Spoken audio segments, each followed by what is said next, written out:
Il faut se dire ce que nous disait Marx et ce que disait Debord, si le capital a fait de l'immigré sa marchandise spectacle, sa marchandise vedette, s'il est promotionné comme un produit de premier choix au cinéma, intouchable, s'il est positionné dans toutes les entreprises du MEDEF avec les chartes de la diversité. Je veux dire qu'il faut que les gens commencent à réfléchir et commencent à comprendre. Le capital ne valorise que ce qui le valorise. Le capital ne met en spectacle la défense de ce qui le défend. Donc le capital, aujourd'hui, dans le mouvement tyrannique de son despotisme, s'il met en valeur le migrant, c'est pas parce qu'il est attaché au bien des hommes, hein. C'est parce qu'il voit dans les hommes des biens qu'il va rentabiliser. Donc le chaos migratoire, aujourd'hui, est la forme supérieure de l'armée de réserve, telle que Marx l'avait positionnée, et il faut l'analyser du point de vue de la lutte des classes. Du point de vue de la lutte des classes, Marx disait, à chaque question posée dans le spectacle du fétichisme de la marchandise, si vous voulez comprendre ce qui est en jeu, posez-le du point de vue de la lutte des classes. Il existe aujourd'hui une lutte de classe mondiale entre la classe capitaliste et le prolétariat universel. Le prolétariat universel, c'est nous tous, c'est tous les êtres humains. Marx avait une vision intelligente du prolétariat. Il ne considérait pas que le prolétariat, c'était les blouses bleues ou les types qui avaient les mains dans le cambouis. Le prolétariat, ce n'est pas un concept sociologique, c'est un concept historique et prolétaire. Tout homme condamné au salariat et à vendre son existence dans la prostitution universelle de la tyrannie marchande. Donc aujourd'hui, 99% de l'humanité est prolétarienne. La paysannerie française de ces petits propriétaires fictifs qui n'ont même plus de salaire est prolétarisée. Donc l'humanité tout entière est prolétarisée. Du point de vue de la lutte de classe qui traverse cette problématique-là, pourquoi l'immigré est la marchandise vedette du spectacle de la marchandise, parce que dans le cadre de l'armée de réserve, il va effectivement permettre d'avoir une main-d'œuvre qui va casser les coûts et qui, compte tenu de sa temporalité ancestrale immobile, est à des années-lumière du communard révolutionnaire qui veut abolir l'argent. Et tout est clair.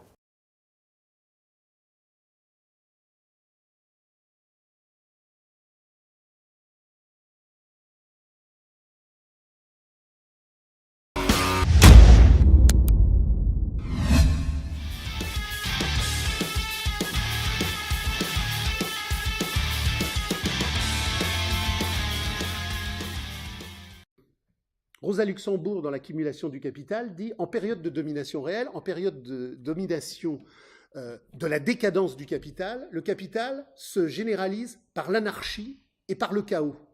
Donc le chaos n'est pas un raté organisationnel. Le chaos est la structuration objective du capital dans sa crise ultime.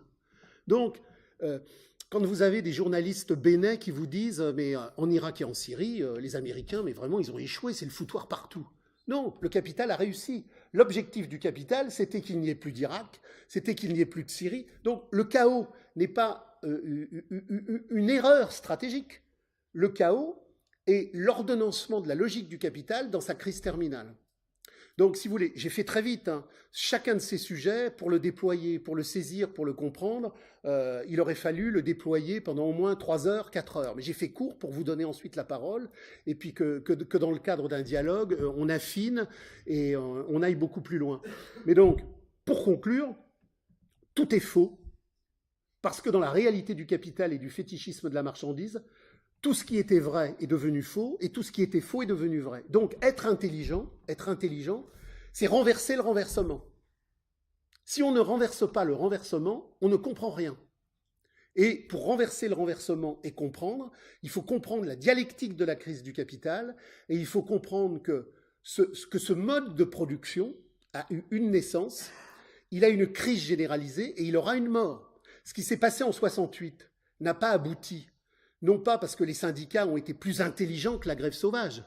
La grève sauvage ne pouvait pas aboutir. Parce que c'est quand le capital connaîtra sa crise ultime que la grève sauvage ira au bout d'elle-même. Rappelez-vous tous ce que Pierre-Vincent Ponté écrivait en mars 68 dans Le Monde. La France s'ennuie. Aujourd'hui, la France ne s'ennuie pas. Les gens sont dégoûtés. Les gens sont écœurés. Il n'y a pas d'optique, il n'y a pas de vision, on ne sait pas ce que ça va devenir. Les grandes révolutions radicales ont toujours pour sève première une amertume infinie. Aujourd'hui, les gens ne croient plus en rien. Mais c'est précisément parce qu'ils ne croient plus en rien que tout est en train de devenir possible. Voilà, ben je vous remercie, puis je vous donne la parole à tous.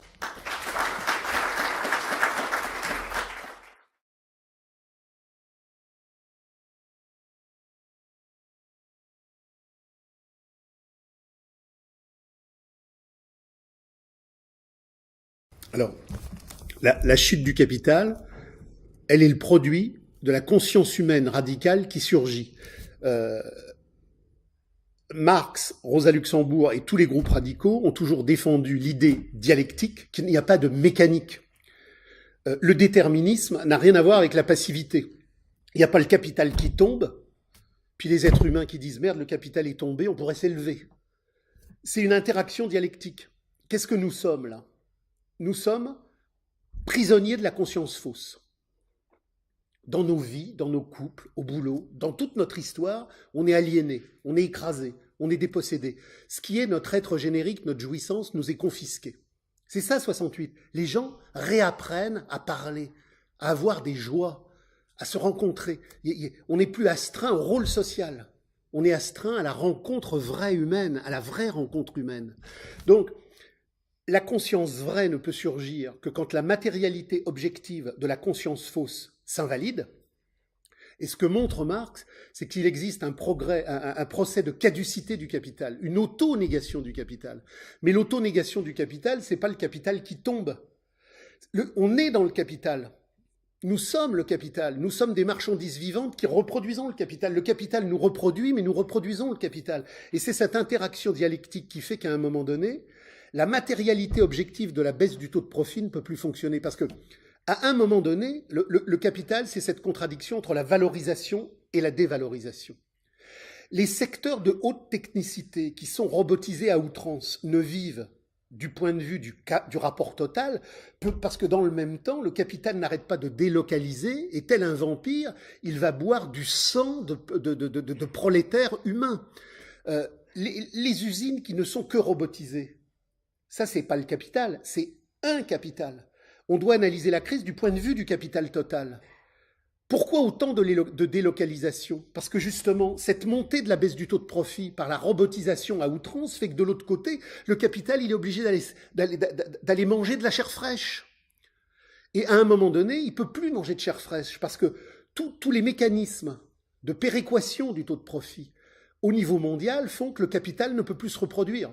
Et c'est pour ça qu'il y a eu 14, et c'est pour ça qu'il y a eu 39. À un moment donné, la limite objective est atteinte, et il faut tout détruire pour redémarrer.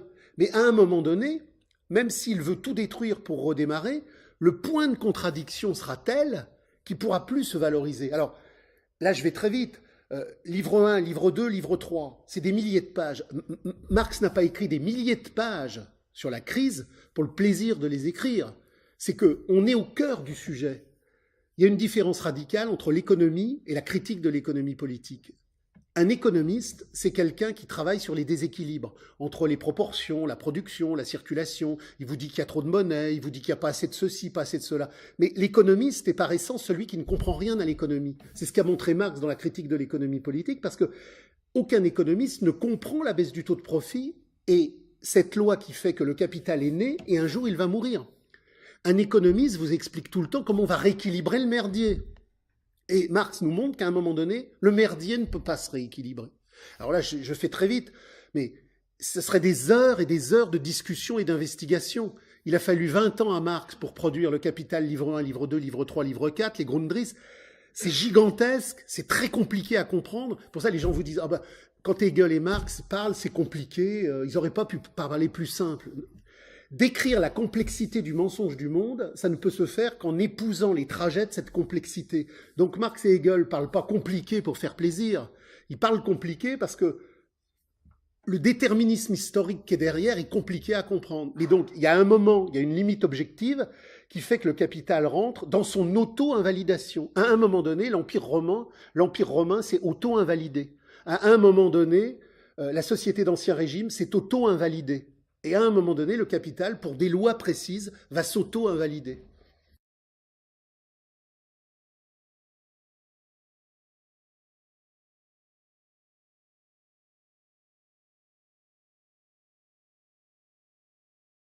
Alors, la définition toute simple du capital, c'est que le capital est le procès de valorisation de notre aliénation à la marchandise.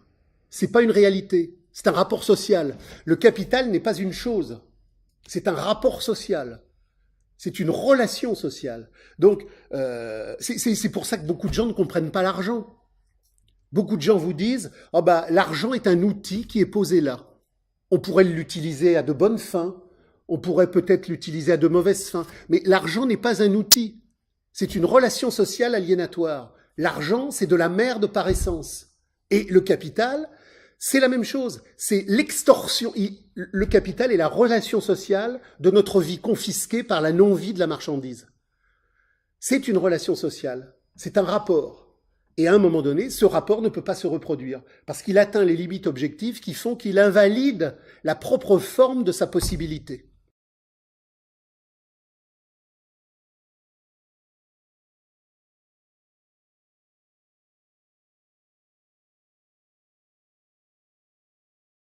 Alors, il y a deux choses. Alors, d'abord, Marx n'a pas écrit la réalité du capital du 19e siècle. Il a écrit dans le cadre du fait qu'il était l'expression des groupes les plus radicaux.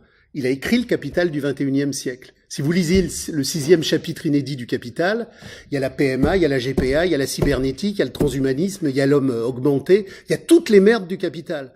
Parce que toutes les merdes du Capital sont pas sorties du chapeau d'un savant fou il y a 10 ans ou il y a 15 ans. C'est l'expression d'une logique industrielle et totalitaire qui résulte justement de la baisse du taux de profit. Donc toute la merde moderniste et robotique du capital, il l'avait prévu. Et justement, quand les gens vous disent « mais le capital pourrait s'en sortir avec la robotique, il pourrait s'en sortir avec l'humanisme augmenté, avec le transhumanisme », mais non. Ce sont des solutions qu'à un moment donné, sur un secteur donné, il croit capable de réagencer vers quelque chose qui lui permettrait d'échapper à ses contradictions, alors même que ça ne résout rien. Parce que ce qu'il faut bien que vous compreniez, et c'est là où il faut que vous bossiez quelque part, qu'est-ce que la baisse du taux de profit? Un capitalisme mondial avec des robots, ça ne peut pas marcher. C'est pour ça que chaque fois qu'il y a des robots dans un seuil, il y a plein de prolétariat dans un autre. C'est-à-dire que l'idée que le capital pourrait fonctionner dans un monde technologique est radicalement contradictoire à la baisse du taux de profit. Et c'est donc impossible. Donc chaque fois que le capital fantasme une solution, elle le tue. En ce moment, la masse du profit n'arrête pas d'augmenter. Mais la baisse continue. C'est-à-dire que le capital aujourd'hui est au bord de l'explosion. Il ne se valorise plus. De là l'importance du chaos. Qu'est-ce qui aujourd'hui permet au capital de se reproduire? Le chaos. Chaos bancaire, chaos industriel, chaos immigratoire, chaos terroriste. Le capital ne s'en sort que par le chaos. Mais son propre devenir technologique est en train de devenir un chaos.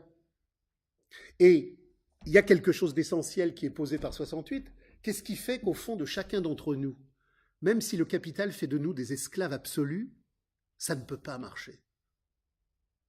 C'est une catégorie essentielle qui a été définie par les présocratiques. C'est Eros, c'est l'amour.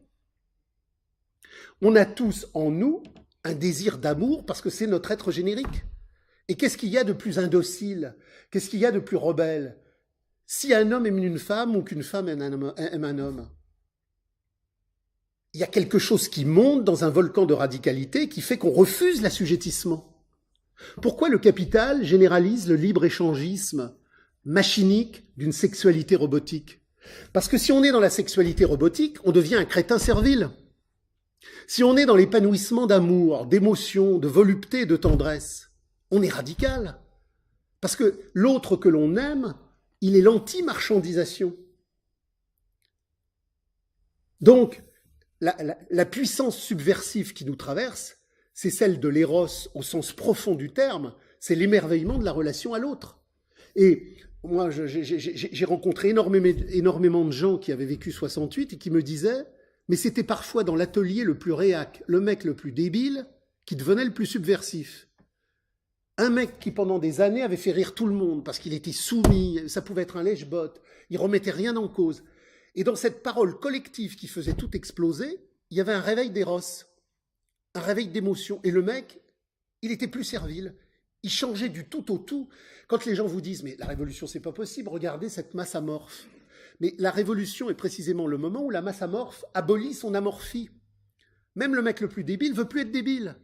Donc, on a des explosions, et je me souviens même d'une entreprise qui était dans la région Rhône-Alpes, où un des types qui a été le plus en radicalité pour ne pas reprendre le boulot était un ancien contremaître qui avait brûlé son statut, son imaginaire et toute sa représentation. Rappelez-vous ce que dit Orwell sur la guerre d'Espagne. Les prostituées ne voulaient plus être prostituées, les proxénètes avaient honte d'être proxénètes, parce qu'il y avait une radicalité ouvrière qui remettait tout en cause. Quand il y a une radicalité collective, on remet tout en cause. On n'est plus le bénet servile, on est l'homme qui respire.